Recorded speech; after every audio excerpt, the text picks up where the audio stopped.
नमस्कार, स्वागत आहे तुमचं सविता किचन क्वीनमध्ये। पालकाचे आपण बरेच पदार्थ करतो, जसे की पालकाचे भजे, पालकाचे पराठे, पालकाची भाजी। परंतु आज मी आलू पालक पराठे दाखवणार आहे। त्यासाठी इथे मी एक गड्डी पालकाची स्वच्छ धुवून अशी चिरून घेतलेली आहे।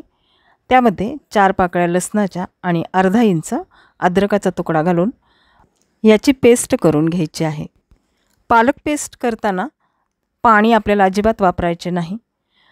इथे मी एका बाउलमध्ये 1.5 वाटी कणिक घेतलेली आहे, थोडंसं मीठ आणि 1 चमचा तेल घातलेलं आहे।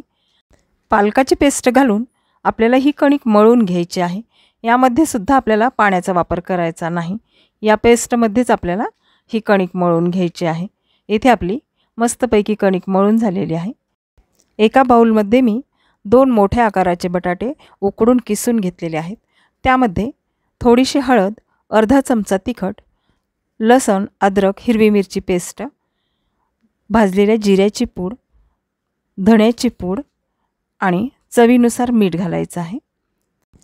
तुम्ही यामध्ये चाट मसाला किंवा आमचूर पावडर तुम्हाला आवडत असेल तर तुम्ही घालू शकता। हे सर्व मसाले घालून व्यवस्थित मिक्स करून घ्यायचे आहे आणि याचे छोटे छोटे गोळे बनवून घ्यायचे आहेत। इथे मी कणकेचा एक छोटासा गोळा घेतलेला आहे। तो असा आपल्याला पुरी एवढा लाटून घ्यायचा आहे। तुम्हाला पारी जमत असेल तर तुम्ही पारी करू शकता। बऱ्याच जणांना पारी जमत नाही, म्हणून इथे मी अशा पद्धतीने हा पराठा दाखवत आहे।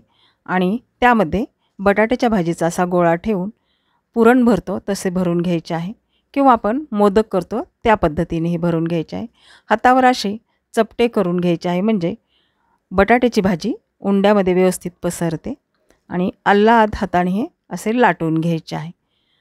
तुम्हाला पराठा जाड किंवा पातळ जसा हवा तसा तुम्ही लाटून घेऊ शकता। मी इथे पातळ पराठा लाटलेला आहे। तव्याला थोडेसे आधी तेल लावून घ्यायचे आहे आणि नंतर हा पराठा तव्यावर टाकायचा आहे। एका साईडने थोडासा भाजला की तो पलटून टाकायचा आहे आणि दोन्ही साईडने आपल्याला याला चांगले तेल लावून भाजून घ्यायचे आहे। तुम्ही तेलाऐवजी तूप देखील लावू शकता। दोन्ही साईडने खरपूस पराठा भाजल्यामुळे पराठा खुसखुशीत होतो। इथे आपले आलू पालक पराठे तयार झालेले आहेत। पुन्हा भेटूयात पुढच्या रेसिपीमध्ये। तोपर्यंत धन्यवाद।